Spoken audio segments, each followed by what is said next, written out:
சுருக்குக √3 உள்ளாடி ஒரு √3 உள்ளாடி ஒரு √3 கொடுத்து எக்ஸெட்ரா என்ன வேல்யூ என்னன்னு கேட்டுட்டாங்க. இந்த மாதிரி சம் வந்தாலே ஆன்சர் அதே எந்த ஆன்சரா வரும். அதாவது இந்த மாதிரி ஆன்சர் பிளஸ் மைனஸ் எந்த சிம்பிளும் கொடுக்காம √3 √3 √3 அப்படின்னு வந்துச்சுன்னா இதுல என்ன நம்பர் இருக்கோ அதுதான் ஆன்சர். அப்ப ஆன்சர் 3 தான் ஆன்சர். அப்போ ஆப்ஷன் பி தான் கரெக்டான ஆன்சர். செகண்ட் சம் √3n = 729 எனில் எண்ணின் மதிப்பு என்ன?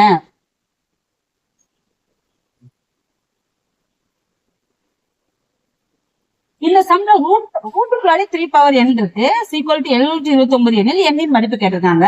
இதுக்கு ஆப்ஷன் என்ன கொடுத்திருப்பாங்கன்னா a = 4, b = 6, c = 8, d = 12 இந்த மாதிரி ஆப்ஷன் கொடுத்து நம்ம இப்ப கொஸ்டின் கேட்டிருக்காங்கன்னா √3n = 729.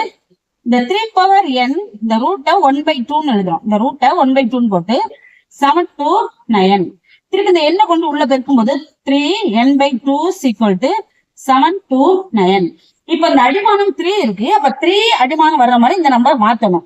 அப்ப 3n/2 = 3/6. இப்ப இந்த அடிமானம் 1 போல இருக்கு. அப்ப இந்த ஃபார்முலா நம்ம யூஸ் பண்ணணும்.